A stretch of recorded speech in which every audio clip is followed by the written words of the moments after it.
Olá, tudo bem? Vocês que nos acompanham há algum tempo já sabem que a BRCG tem uma visão diferente do mercado acerca dos rumos da política monetária no Brasil. A capacidade que nós vamos ter de fato, cortar taxas de juros de maneira sustentada, como está presente na pesquisa Focus, nos parece hoje uma miragem.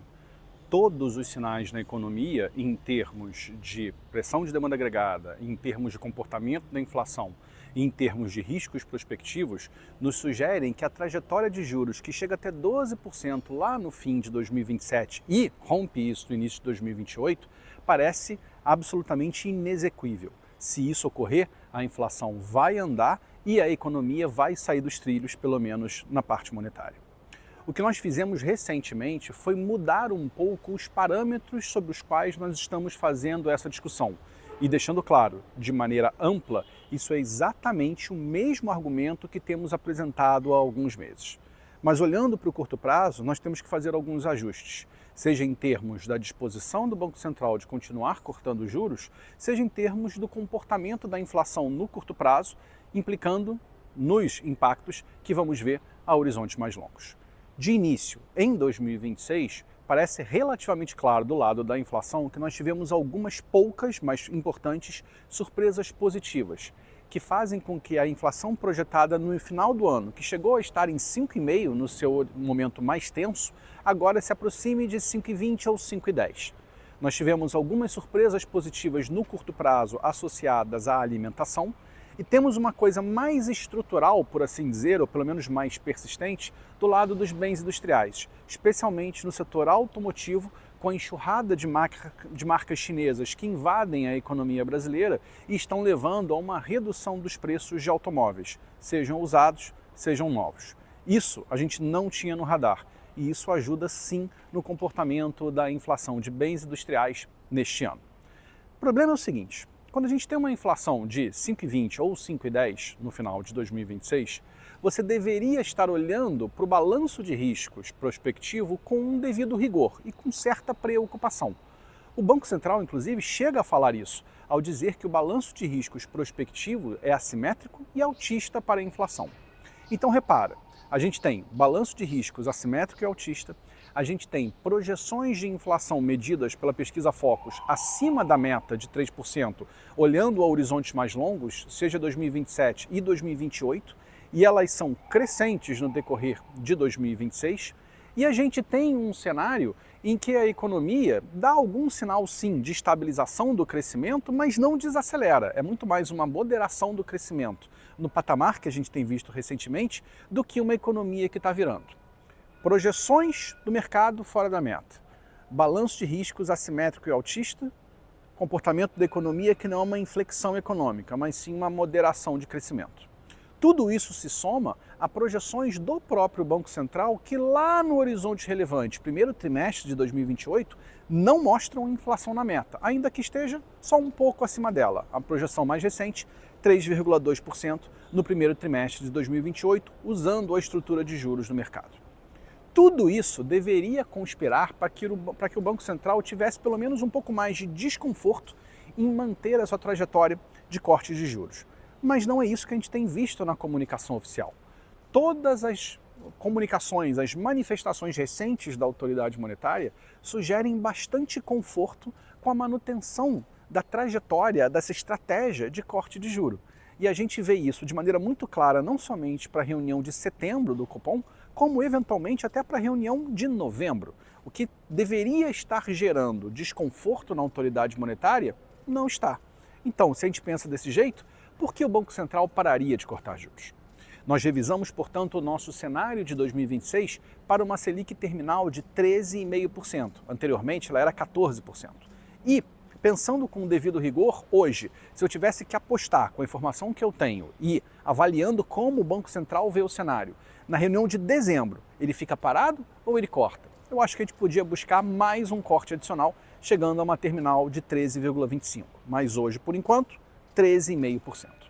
O problema, gente, é que 13,5% não faz o trabalho.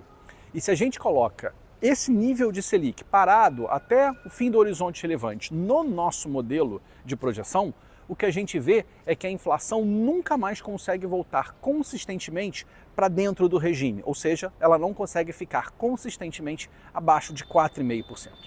Por causa disso, nós continuamos com o mesmo cenário em que é necessário subir juros em 2027. Mas nós fizemos um ajuste. Antes, a gente modelava esse cenário de elevação de juros em função da busca de uma projeção de inflação de 4% lá no horizonte relevante, ou seja, a gente imaginava que o Banco Central ia ficar com um pouquinho de gordura, e aí ele não colocaria sempre o regime à prova, tendo um espaço para manobrar, mesmo que mínimo, frente a choques negativos que eventualmente ocorressem daqui até meados de 28 ou fim de 28. Mas a atuação recente do Banco Central nos sugere que a sua preferência é outra, e que este Banco Central vai mirar uma inflação que oscila bem perto do 4,5%, que é o limite superior da banda de tolerância. Às vezes acima, às vezes abaixo, mas sem se preocupar objetivamente em ter essa gordura. Portanto, nós estamos revendo a nossa estrutura de modelagem, não para mirar um 4% lá em 2028, mas para mirar alguma coisa em torno de 4,5%. Com isso, o ciclo de ajuste de Selic continua sendo necessário, mas é menor. Com uma Selic de 14,5% no ano que vem, subindo no decorrer do segundo semestre do ano, lá no fim de 28, nossos modelos conseguem gerar uma inflação em torno de 4,5%. É arriscado? É. O Banco Central está mostrando uma preferência revelada por ter juros mais baixos, sem se preocupar explicitamente com a manutenção da inflação na meta, na verdade nenhuma preocupação, mas mesmo uma inflação que seja consistente com o cumprimento intertemporal do regime de metas de inflação. Vamos ficar sempre flertando com o regime cair ou não, o que é péssimo para a credibilidade e é péssimo para a condução da política monetária. Mas é, na nossa visão, o que temos hoje. Então, repassando, a BRCG continua com um cenário muito fora do consenso de mercado, onde tem elevação de juros em 2027. O mercado vê hoje uma Selic terminal no ano que vem de 12% e a gente vê uma Selic terminal de 14,5%. Em 2026, as coisas estão mais próximas. O mercado tem 13,75%, a gente tem 13,5% e na nossa visão, com o passar do tempo, até o fim do ano, o mercado vai acabar convergindo para a nossa posição.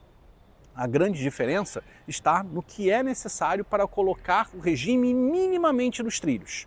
O mercado vê uma convergência inflacionária que, na nossa avaliação, em termos dos impulsos fiscais, parafiscais, da pressão na demanda agregada e da própria composição da inflação, isso nos parece absolutamente inviável para termos uma inflação dentro do regime que se tenha corte de juros. Obviamente, o tempo vai dizer se estamos certos ou não, mas estamos bastante resolutos, bem convictos de que essa trajetória de corte de juros que o mercado imagina, pelo menos o mercado aqui lendo como focos, parece completamente inadequada. E como um último comentário, esquece o focus e pensa na curva de mercado, que é de fato quem está colocando dinheiro, apostando em queda ou não da taxa Selic. A curva hoje mostra uma Selic subindo no decorrer de 2027, bem devagarzinho, mas partindo de um 13,75 em 2026, ela fecha o ano que vem mais ou menos ali em torno de um 14,25, subindo no decorrer de 28 para olhar no médio prazo a 14,5. Então, mesmo que o Focus diga uma coisa, os preços de mercado vão na nossa direção. Não há equilíbrio na economia e isso tem que ser refletido nos preços que são cobrados e as curvas de juros a mercado dizem exatamente isso.